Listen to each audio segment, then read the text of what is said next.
ঢাকা বরিশাল মহাসড়কে রয়েছেন সহকর্মী ফিরদৌস সোহাগ। ফিরদৌস, জানাবেন যে যান চলাচল বন্ধ হয়, আমরা শুনেছি যে যানজটের তৈরি হয়েছে, সবশেষ কি পরিস্থিতি রয়েছে? শাফিন, আপনাকে ধন্যবাদ। আমি রয়েছি ঢাকা বরিশাল মহাসড়কের নথুল্লাবাদ বাস টার্মিনাল এলাকায়। এখানে প্রায় 3 ঘন্টা যাবৎ মহাসড়ক অবরোধ করেছে কোটার সাথে, কোটা বিরোধী আন্দোলনের সাথে যারা সংশ্লিষ্ট তাদের সঙ্গে আমরা কথা বলেছিলাম।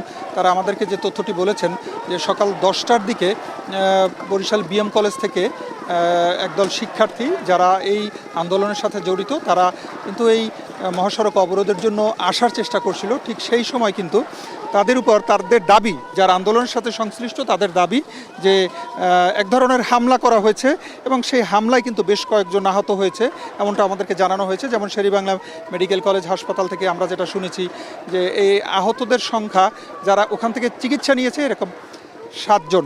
আর একটা জিনিস বলি, সেটি হচ্ছে যে এখন যারা আন্দোলনের সাথে জড়িত, এই আন্দোলনের কারণে কিন্তু একটা জিনিস আমরা দেখতে পাচ্ছি, সেটি হচ্ছে যে বরিশালের যারা এখান থেকে যাতায়াত করতো তারা কিন্তু ভীষণ বিপাকে পড়েছে এবং বরিশালের যে বাসগুলো রয়েছে সেই বাসগুলো কিন্তু চলাচল বন্ধ হয়ে রয়েছে, দীর্ঘ জনজট।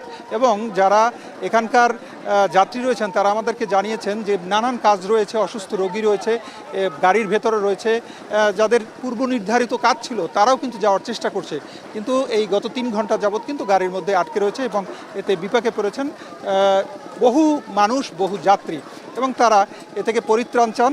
এতটুকুই ছিল বরিশালের এই নথুল্লাবাদ বাস টার্মিনাল থেকে সর্বশেষ খবর।